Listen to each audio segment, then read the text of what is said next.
milele. Lakini amejipatiaje? Amejipatia kwa njia ya mateso, kifo na ufufuko. Nimesikia katika somo la Injili, pale kwa somo la Injili wanamsomea Yesu. Yule mhalifu kwanza walimwambia katika Injili takatifu leo, wale wakuu wa Israeli wanamfanyia mzaha. Wanamwangalia msalabani, wanampa siki wakisema, kama wewe ndiwe mfalme wa Wayahudi, si ujiokoe mwenyewe. Jiokoe nafsi yako. Uliwaokoa wengine, huwezi kujiokoa mwenyewe. Sio habari ya kujiokoa mwenyewe. Tuone utajiri wa Yesu hapa. Wanamsomea Yesu, angeweza kabisa mara moja tu kujiokoa mwenyewe. Yesu yuko mbali sana. Si habari ya kujiokoa mwenyewe. Yesu sio mchoyo. Yesu ana ukarimu mkubwa. Anasema nitatoa nafsi kwa kadiri ya mapenzi ya Mungu ili nilete falme zote za dunia, mataifa yote, nilete watoto wangu wote katika ufalme wangu. Angalia jinsi Yesu alivyo mkarimu. Ukarimu wa kwanza wa Yesu, anatoa maisha yake ili atupe maisha. Msifikiri uzima tulio nao vijana wangu, hata mnavyorukaruka vizuri hapa, ni uzima wa kwenu. Ni wa Yesu. Ni wa Yesu. Ni wa Yesu mfalme. Kwa hiyo wanamsomea. Yaani huwezi kujikomboa mwenyewe. Si habari ya kujikomboa mwenyewe. Mimi ni mkarimu.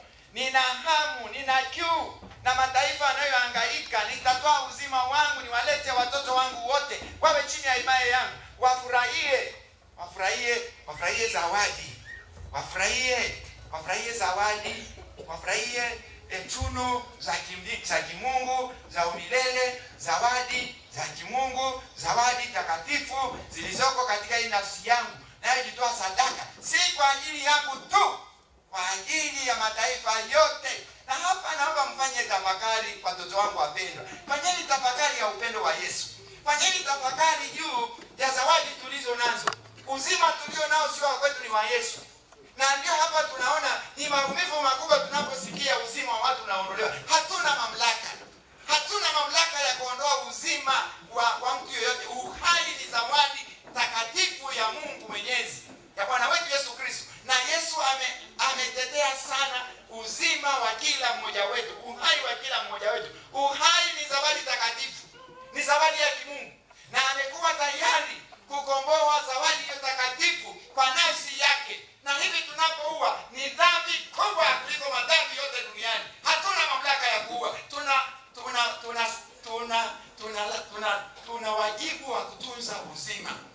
Tuna wajibu wa kutunza hiyo zawadi takatifu, kuilinda isichafuliwe, kuinua ili iweze kujipanua, iweze kumweleza Yesu alivyo mkubwa. Maana kila mmoja, kila uhai, kila mtu, kila nafsi anajaliwa zawadi zake. Kama nilivyowaambia vijana, you are full of potentials. Mmejaa zawadi za kimungu huko ndani. Mmejaa utajiri wa kimungu. Mmejaa vipaji. Yaani sasa kazi yetu ni kutunza, kuwawezesha, yaani kutafuta kila namna ya kuwasaidia ili zawadi hiyo ya uzima pamoja na zawadi nyingine zilizofunga hiyo zawadi ya uhai, yaani ziweze kujitokeza, zisaidie kanisa, zisaidie familia, zisaidie jamii, zisaidie taifa. Hatuna mamlaka ya kuondoa uhai. Ni dhambi kubwa sana. Dhambi kubwa. Na sasa ndio vijana lazima wafanye toba. Tunapoona kwa mfano sasa katika kuishi kwetu, tunapokuwa ni wa Yesu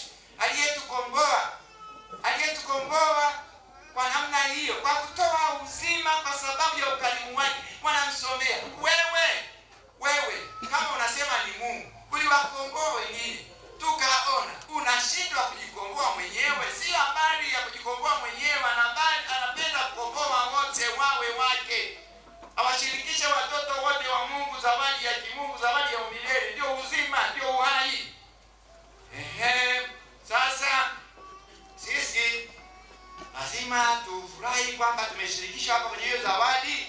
Tuipende, tuitunze, tuilinde, isiguzwe na chochote, bali